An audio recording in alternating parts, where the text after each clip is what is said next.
माझे नाव Sharayu Sahdev Ghosak. BM TV channel कडून तुमचे मनपूर्वक स्वागत करत आहे. आम्ही बीएम टीव्ही चॅनल हे नव्याने सुरू केले आहे. मुलांना निर्भीडपणे बोलता यावे, आपल्याला माहित असलेल्या गोष्टी सर्वांपुढे मांडता याव्यात, आमच्यात आत्मविश्वास वाढावा यासाठी आम्ही ही वाहिनी सुरू केली आहे. आजच्या भागातून आम्ही आमचा पहिला प्रयत्न तुमच्या समोर सादर करत आहोत. तो तुम्ही नक्की गोड मानाल आणि आमच्या वाहिनीला भरभरून प्रतिसाद द्याल असा विश्वास बाळगून मी आजच्या कार्यक्रमाला सुरुवात करते. आपल्या समोर प्रथम येत आहे माझा मित्र युवन शिंदे. तो नुकत्याच झालेल्या भारत वेस्ट इंडिज क्रिकेट सामन्याबद्दल तुम्हाला काही सांगणार आहे. नमस्कार, माझे नाव युवन शिंदे. 1 मार्च रोजी झालेल्या भारत वेस्ट इंडिज मॅच बद्दल मी तुम्हाला सांगणार आहे. भारताने वेस्ट इंडिजला एका महत्त्वाच्या सामन्यात 5 विकेटने हरवून T20 विश्वचषकाच्या उपांत्य फेरीत प्रवेश केला आहे.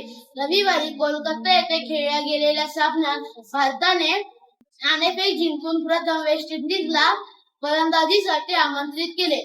वेस्ट इंडिजने 20 षटकात 4 विकेटच्या मोबदल्यात 195 धावा केल्या. प्रत्युत्तर भारत संघाने संजू सॅमसनच्या 97 धावांच्या स्फोटक खेळीच्या मदतीने 19.2 षटकात 5 विकेटच्या मोबदल्यात 199 धावा केल्या आणि सामना जिंकला. भारत संघाचा उपांत्य फेरीतील सामना 5 मार्च रोजी मुंबईतील वानखेडे स्टेडियम येथे रंगणार आहे.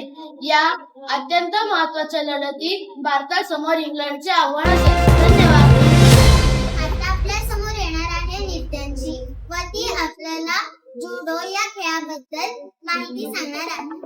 जुडो हा 1892 मध्ये कानोजिरो यांनी विकसित केलेला एक मार्शल आर्ट असून ऑलिम्पिक मध्ये हा खेळ खेळला जातो. या खेळाचे मूलभूत तंत्र फेकणे व जमिनीवरील डावपेच वापरून हा खेळ खेळला जातो. हा खेळ ऑलिम्पिक 1964 मध्ये खेळला गेला व खेळाडू निळ्या व पांढऱ्या रंगाचा गणवेश या खेळासाठी वापरतो. आता आपल्या समोर आर्यन गुर्ते येणार आहे व तो जलतरण तलावाचे उद्घाटन याविषयी थोडी माहिती सांगणार आहे. नमस्कार, उद्घाटन या विषयी बातमी सांगणार आहे. पुण्यातील फुलगाव येथे शासकीय वसतिगृहाजवळ एक जलतरण तलाव बांधलेला आहे. क्रीडा मंत्र्यांच्या हस्ते या जलतरण तलावाचे उद्घाटन होणार आहे. लोकांत खूप उत्साहाचं वातावरण होत आहे. सरकारने जलतरण तलाव बांधलेले आहेत, पण गावात हा जलतरण तलाव बांधला त्यामुळे मुलांना खूप उत्साह निर्माण झाला. मुलांना पोहता येत पण त्यांना राष्ट्रीय आंतरराष्ट्रीय स्तरावर प्रशिक्षण मिळावे म्हणून सरकारने हा जलतरण तलाव बांधला. तळागाळातील गुणवान मुलांना आंतरराष्ट्रीय राष्ट्रीय स्तरावर जाण्याची संधी मिळाली. त्यांना माफक दराने सरकारने हा उपक्रम राबवला. आता अर्णव आपल्या समोर सादर करणार आहे त्याला उमजलेले खेळाचे महत्त्व.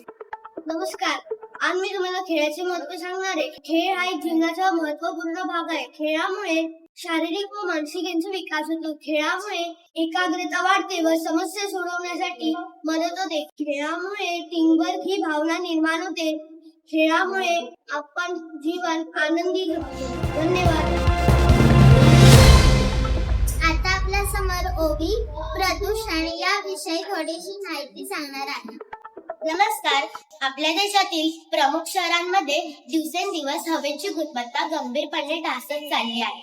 त्याचे कारण वाढती वाहन संख्या, गाडींमधून बाहेर पडणारा प्रदूषण तसेच कारखान्यातून बाहेर पडणारा विषारी वायू. आपल्या देशातील पायाभूत सुविधांच्या विकासासाठी सुरू असलेली रस्त्यांची कामे आणि उंच इमारतींच्या मोठ्या प्रमाणावर बांधकामे चालू आहेत. या सर्व कारणांमुळे वातावरणातील प्रदूषणात वाढ होत आहे. आता आपल्या समोर येणार आहे सांडी बाबस्कर व ती पावसामुळे निसर्गात होणारे बदल याविषयी माहिती सांगणार आहे. नमस्कार, माझ्या बातमीचे विषय आहे पावसाळा. पावसाळा हा कडक उन्हाळ्यानंतर येतो आणि सर्वांना दिलासा देतो. पावसाच्या आणि निसर्गाचे रूप वाढवून जाते. हे एका नैसर्गिक चक्राचा भाग आहे. जिथे वातावरणातील वाफेचे रूपांतर पाण्याच्या थेंबात होते. जास्त पाऊस पडल्यास काही ठिकाणी पूर, वाहतुकीची कोंडी, साथीचे आजार पसरण्याची शक्यता. आपला भारत देश कृषीप्रधान आहे, त्यामुळे पावसाळा हा शेतकऱ्यांसाठी देवासारखा असतो. चांगल्या पावसावरच पिकांचे उत्पादन अवलंबून असते. पाऊस हे निसर्गाचे एक वरदान आहे जे जमिनीला पाणी पुरवून सृष्टीला पुनर्जीवित करते. धन्यवाद. परत आपल्या समोर वृक्षारोपण अभियान याबद्दल माहिती सांगणार आहे. नमस्कार. आजच्या मुख्य बातम्यांमध्ये आज आपल्या शहरात वृक्षारोपण अभियान खूप उत्साहात पार पडले. तसेच अनेक विद्यार्थ्यांनी आणि नागरिकांनी झाडे पर्यावरण स्वच्छ आणि सुंदर ठेवण्यासाठी अनेक लोकांनी येऊन प्रयत्न केले. झाडे लावल्यामुळे हवा शुद्ध राहते आणि आरोग्य चांगले राहते. म्हणून दरवर्षी किमान एक झाड लावावे असं आवाहन करण्यात आले आहे. धन्यवाद. आता आपल्या समोर येत आहे सान्वी थावडे. ही आपल्याला दुबई बॉम्ब स्फोट याची थोडीशी माहिती सांगणार आहे. नमस्कार. माझा विषय आहे दुबईमध्ये झालेला बॉम्ब. इराणने 11 देशांना टार्गेट केले. त्यातील एक देश म्हणजे दुबई. दुबईमध्ये त्यांनी अनेक हल्ले केले. त्यातील एका मोठ्या हॉटेलमध्ये त्यांनी बॉम्ब टाकले. त्यामध्ये 20 जणांचा जखमी आणि 17 जणांचा मृत्यू. पाहत रहा बालमोहन विद्यामंदिर. समोर सादर करून दाखवणार आहे वाचन प्रेरणा दिनाचा अहवाल. मुंबई दिनांक 3 मार्च रोजी बालमोहन विद्या मंदिर शाळेमध्ये आज वाचन प्रेरणा दिन मोठ्या उत्साहात साजरा झाला. कार्यक्रमाच्या प्रारंभी मुख्याध्यापकांनी वाचनाचे महत्त्व स्पष्ट केले. त्यांनी विद्यार्थ्यांना दररोज किमान 30 मिनिटे वाचन करण्याचे आवाहन केले. या निमित्ताने विद्यार्थ्यांनी कथा, कादंबऱ्या आणि चरित्र ग्रंथाचे वाचन करून त्या विषयावर मनोगत व्यक्त केली. काही विद्यार्थ्यांनी महान व्यक्तींच्या जीवनावर आधारित पुस्तके सादर केली. तसेच वाचन स्पर्धेचे आयोजन करण्यात आले. कार्यक्रमाच्या शेवटी सर्व विद्यार्थ्यांनी नियमित वाचन करण्याचा एक संकल्प केला. या उपक्रमामुळे शाळेत वाचन संस्कृतीला प्रोत्साहन मिळाले आहे. धन्यवाद. आता आपल्या समोर शरयू गोस्वामी म्हणजेच मी तुम्हाला मंडला आर्ट याविषयी माहिती सांगणार आहे. Hello, my name is Sharayu Sahadev Goswami and my subject's name is Mandala. Mandala comes from ancient India and its meaning is circle or center. Mandala symbolizes that life is never ending and how everything is connected to each other. Mandala is popular in Hinduism, Buddhism and Christianity. And it's my favorite type of drawing also. And I have bought some samples to show you. Let me show you.